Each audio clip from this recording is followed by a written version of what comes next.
पेडेकरांना, तेव्हा हे तर म्हणतात की शिवाजी महाराजांची रामदासांची भेटच झाली नाही आणि पुरावे आहेत तसे, आणि तुम्ही तर सांगता. बाबासाहेब पुरंदरे पत्रकारांना म्हणाले, ते म्हणतायत ते खोटं नाही. मग पत्रकार म्हणाले, तुम्ही का नाही असं सांगत? ते म्हणले, ते इतिहास जरा ताणतायत. मी संशयाचा फायदा देऊन असं म्हणतोय.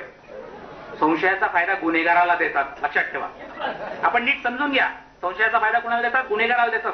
बाबासाहेब पुरंदरेंनी कबूल केलं की होय, शिवाजी महाराजांची रामदासांच्या आयुष्यात एकदाही भेट झाली नव्हती, हे खरं आहे.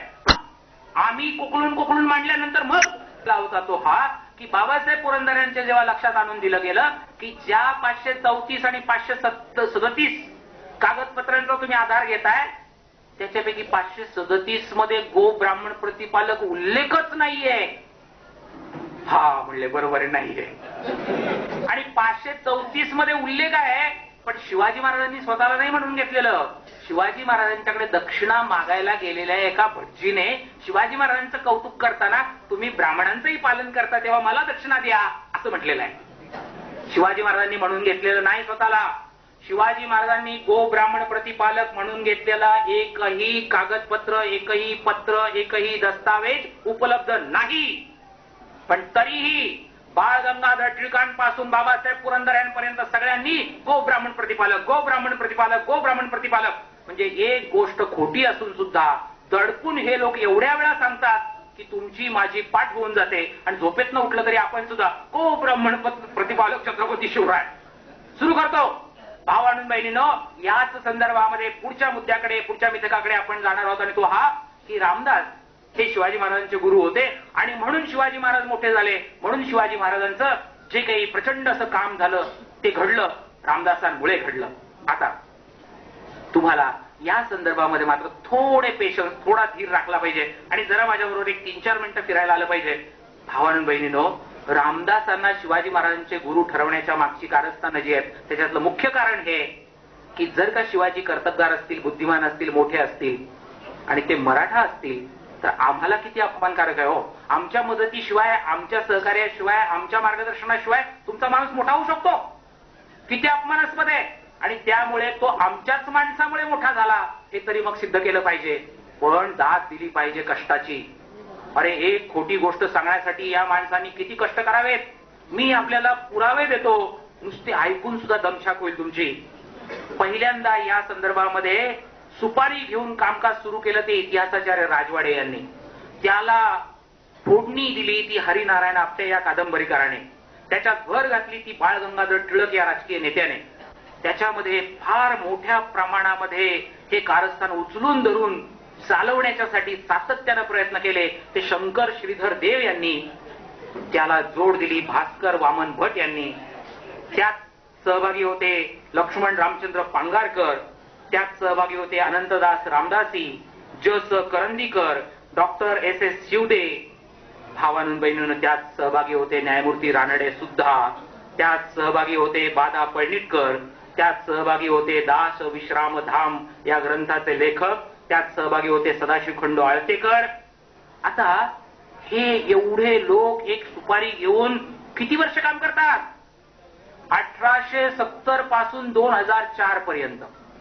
अरे, एका कामासाठी, एका मुद्द्यासाठी एवढी चिकाटी. 1870 ते 2004. मी तुम्हाला पुस्तकांची नावं सांगू का या विषयासाठी लिहिलेल्या? न्यायमूर्ती रानड्यांच्या पुस्तकाचं नाव आहे राईज ऑफ मराठा पॉवर. याच्यामध्ये रानड्यांनी असं दाखवलं की संतांमुळे शिवाजीला सामाजिक बलस्थान मिळालं आणि शिवाजी पुढे आले. पण त्यातला संत रामदासांचा धागा उचलून मग इतिहासाचार्य राजवाड्यांपासून लोकांनी सुरुवात केली. मी नुसतं अगदी 15 सेकंदामध्ये आपल्याला नावं वाचून दाखवतो बघा. गीता रहस्यामध्ये टिळकांनी पान 431 वर या संबंधामध्ये भर घातली. शंकर श्रीधर देव यांनी 1893 साली सत्कार्य उत्तेजक सभा नावाची धुळ्याला संस्था स्थापन केली. 1915 साली श्री रामदास आणि श्री रामदासी या नावाचं मासिक काढलं. 1942 साली श्री समर्थ हृदय नावाचा ग्रंथ लिहिला. 1945 साली श्री समर्थ संप्रदाय नावाचा ग्रंथ लिहिला. 1949 साली श्री समर्थ अवतार नावाचा ग्रंथ लिहिला. भास्कर वामन भट यांनी 1925 साली महाराष्ट्र धर्म नावाचं पुस्तक लिहिलं. त्यानंतर 28 साली त्यांनी शिवसमर्थांचा अन्योन्य संबंध हे पुस्तक लिहिलं. त्यानंतर 49 साली त्यांनी रामदासी संप्रदाय नावाचं पुस्तक लिहिलं. रारा पांगारकरांनी लरा पांगारकरांनी रामदासी बुवा नावाच्या लेखमालेद्वारे 1908 साली मुमुक्षु पत्रामध्ये लेखमाला लिहून या विषयाची मांडणी केली. 1924 साली समर्थ संजीवनी नावाचं पुस्तक लिहून त्यात भर घातली. समर्थ ग्रंथ भांडार नावाचे 2 खंड प्रकाशित करून 1927 साली त्याच्यामध्ये आणखीन भर घातली आणि 1939 साली मराठीच्या वाङ्मयाचा रामदास खंड लिहून त्याच्यामध्ये आणखीन भर घातली. भावांनो बहिणींनो, या विषयावर 100 पेक्षा जास्त पुस्तकं या लोकांनी लिहिलेली आहेत. त्या सगळ्यांची नावं आणि त्यातलं प्रतिपादन या सगळ्यांसकट आपली बोलायची तयारी आहे. तयारी आहे म्हणजे फक्त चॅलेंज नाही, ती कागदपत्र आहेत आपल्याकडे. वेळेच्या मर्यादेमध्ये मी फक्त आपल्याला एवढंच सांगतो की ह्या मंडळींचं हे जे कारस्थान आहे ते कशा पद्धतीने चालू होतं त्याचे काही नमुने आपल्या समोर यावेत. म्हणाले रामदासांनी शिवाजी महाराजांना प्रेरणा दिली, शिवाजी महाराजांना तयार केलं, घडवलं, स्वातंत्र्याचा मंत्र दिला, स्वराज्यच मुळी रामदासांमुळे उभं राहिलं. आता तपासूया आपण. 1608 सालचा रामदासांचा जन्म, 12व्या वर्षी त्यांचं लग्न होतं, म्हणजे 1620 साली लग्न होतं. ते सावधान म्हणल्याबरोबर म्हणे मंडपातनं त्यांनी पलायन केले. पळाले असं मी म्हणत नाही, कुणाच्या भावना दुखावल्या गेल्या तर काय घ्या. त्यांनी मंडपातनं पलायन केले. त्या बाईचं बिचारीचं काय झालं त्याच्याबद्दल बोलायचं नाही. मग त्यांनी पलायन केलं आणि ते नाशिकला गेले. तिथं त्यांनी 12 वर्ष तपश्चर्या केली, म्हणजे 1620 आणि 12 1632. त्यानंतर 14 वर्ष त्यांनी भारतभर तीर्थयात्रा केली. 1632 आणि 14 1646. आणि 1646 नंतर ते पहिल्यांदा महाराष्ट्रात आले. म्हणजे 1632 ला महाराष्ट्राच्या बाहेर ते गेले, 1646 ला पहिल्यांदा महाराष्ट्रात आले. शिवाजी महाराजांनी 1645 साली स्वराज्याचं तोरण बांधलं होतं.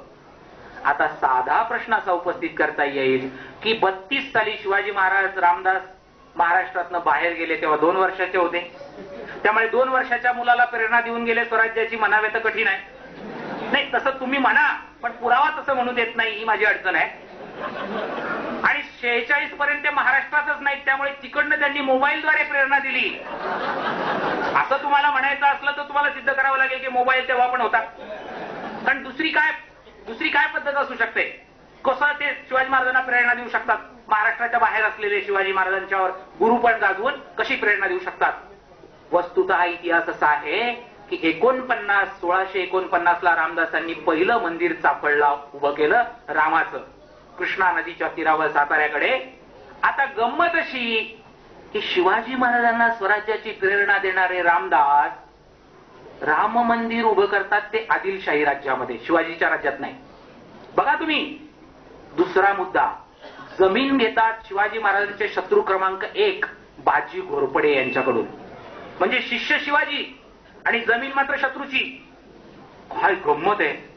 काम करायचं शिवसेनेचं आणि मदत दाऊद इब्राहिमची. मी आपलं त्यांच्या भाषेतली उदाहरणं दिली.